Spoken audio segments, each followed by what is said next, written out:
আসসালামু আলাইকুম প্রিয় ব্রাহ্মণবাড়িয়াবাসী। দেশ গড়তে জুলাই পদযাত্রায় জাতীয় নাগরিক পার্টি আজকে এসেছে ব্রাহ্মণবাড়িয়াতে। আমরা জানি ব্রাহ্মণবাড়িয়া বেশিরভাগ দিল্লি নয়, সবসময় অগ্রসৈনিকের ভূমিকা পালন করেছিল।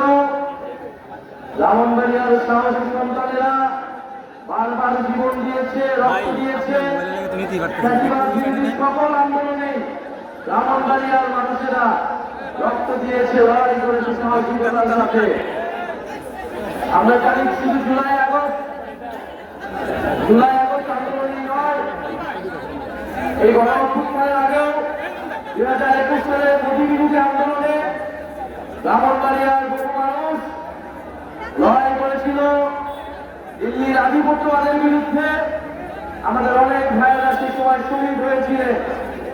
আমরা ব্রাহ্মণবাড়িয়ার সকল শহীদের রোগের মাতৃলা কামনা করি। ব্রাহ্মণবাড়িয়ার আলেম সমাজ সবসময় ইনসাফের পক্ষে, ইসলামের পক্ষে, দেশের পক্ষে কথা বলেছেন, লড়াই করেছেন। আমরা দেখেছি ব্রাহ্মণবাড়িয়াতে জুলাই আগস্ট অভ্যুত্থানের সময়ও আমাদের আলেম ভাইয়েরা, ব্রাহ্মণবাড়িয়ার সাহসী নারীরা এবং ব্রাহ্মণবাড়িয়ার তরুণেরা উঁকি দিয়ে দেশের জন্য লড়াই করেছিলেন। আমরা মনে করি, আমরা বিশ্বাস করি, ব্রাহ্মণবাড়িয়া মাথা নত করে না। ব্রাহ্মণবাড়িয়া সেই সাহস সবসময় ধরে রাখবে। কাজী নজরুলের ভাষায় বলতে হয়, শির দেগা নেভি দেগা নামা।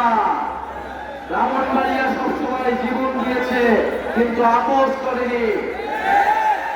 ব্রাহ্মণবাড়িয়াবাসী, আমরা জানি ব্রাহ্মণবাড়িয়া বহু অনেক কিছুর জন্যই বিখ্যাত হয়ে রয়েছে। ব্রাহ্মণবাড়িয়া সংস্কৃতির জন্য বিখ্যাত, ইসলামের পূর্ণভূমি হিসেবে পরিচিত। আমরা জানি উস্তাদ আলাউদ্দিন খান ব্রাহ্মণবাড়িয়া, কবি আল মাহমুদের ব্রাহ্মণবাড়িয়া, তিতাস নদীর ব্রাহ্মণবাড়িয়া। আমরা জানি এই তিতাস গ্যাস ঢাকা ময়মনসিংহ বাংলাদেশের বৃহত্তর জনগোষ্ঠী গ্যাসের চাহিদা পূরণ করলেও ব্রাহ্মণবাড়িয়ার মানুষ গ্যাস থেকে বঞ্চিত রয়েছে।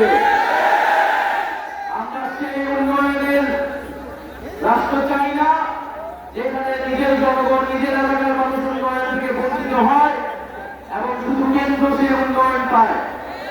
আমরা মনে করি উন্নয়ন মানে শুধু ঢাকার উন্নয়ন নয়, বাংলাদেশের প্রত্যেকটি জেলা উন্নয়নের সুষম বন্টন হতে হবে। ব্রাহ্মণবাড়িয়া ফ্যাসিবাদের বিরুদ্ধে, আওয়ামী লীগের বিরুদ্ধে সবসময় লড়াই করেছিল বলে উন্নয়ন থেকে বঞ্চিত করে রাখা হয়েছিল। আওয়ামী লীগের রক্তচক্ষুকে চক্ষুষুরে পরিণত হয়েছিল ব্রাহ্মণবাড়িয়া। কেন ব্রাহ্মণবাড়িয়া থেকে বারবার আন্দোলন তৈরি হয়? ফলে ব্রাহ্মণবাড়িয়ার রাস্তাঘাট, শিক্ষা, স্বাস্থ্য থেকে সবকিছুর উন্নয়ন থেকে ব্রাহ্মণবাড়িয়াকে বঞ্চিত করে রাখা হয়েছিল। এই ব্রাহ্মণবাড়িয়াবাসী আজকে আপনারা এসেছেন, আপনাদেরকে আন্তরিকভাবে ধন্যবাদ এবং কৃতজ্ঞতা জানাই। আপনারা আমাদের পাশে থাকবেন। জাতীয় নাগরিক পার্টির সংস্কার, বিচার, নতুন সংবিধানের দাবিতে এগিয়ে যাবে। যে সকল রাজনৈতিক দল নিজেদের দলীয় অবস্থান থেকে সরে এসে সংস্কারের ঐক্যমতের পক্ষে কাজ করছেন, সে সকল রাজনৈতিক দলকে ধন্যবাদ জানাচ্ছি। ইনশাআল্লাহ আমরা জুলাই আগস্ট মাসের মধ্যে, 5 আগস্টের মধ্যে জুলাই সনদ এবং ঘোষণাপত্র আদায় করতে পারবো। আজকে আপনাদের এই অনুষ্ঠানে যারা জাতীয় নাগরিক পার্টির স্থানীয় নেতৃবৃন্দ সহযোগিতা করেছেন তাদেরকে ধন্যবাদ। জাতীয় যুবশক্তির যারা রয়েছেন, শ্রমিক কর্মীরা রয়েছেন, তাদেরকে ধন্যবাদ। আমাদের সাথে উপস্থিত রয়েছেন বৈষম্যবিরোধী ছাত্রদের অন্যতম সমন্বয়ক, ডিবি অফিসের যে 6 সমন্বয়কের একজন এবং বাংলাদেশ গণতান্ত্রিক ছাত্র সংসদের আহ্বায়ক জনাব আবু বাকের মজুমদার। আপনাদের সাথে রয়েছেন, যিনি বৈষম্যবিরোধী ছাত্র আন্দোলনের ডিবি অফিসে গ্রেফতার হয়েছিলেন। এই আন্দোলনকে গণঅভ্যুত্থানের সহযোগিতা রয়েছে। আপনাদের সাথে রয়েছেন আপনাদের এলাকার সন্তান জনাব আতাউল্লাহ, যিনি ফ্যাসিবাদ বিরোধী লড়াই সবসময় অগ্রসরীকে ভূমিকা পালন করেছে। আমাদের সাথে রয়েছেন আপনাদের এলাকার প্রখ্যাত মুফতি ফয়জুল আমিনী, তার নাতি মাওলানা আশরাফ মাহাদি।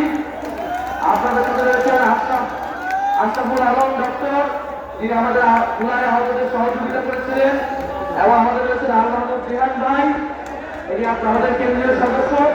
এছাড়াও যুবশক্তি এবং নাগরিক পার্টির সদস্য রয়েছেন। ইনশাআল্লাহ ব্রাহ্মণবাড়িয়া জাতীয় নাগরিক পার্টির অন্যতম শক্তিতে পরিণত হতে যাচ্ছে। গণঅভ্যুত্থান, ফ্যাসিবাদ বিরোধী এবং মুজিববাদ বিরোধী লড়াইয়ের অন্যতম দুর্গ হবে এই ব্রাহ্মণবাড়িয়া। ইনকিলাব জিন্দাবাদ।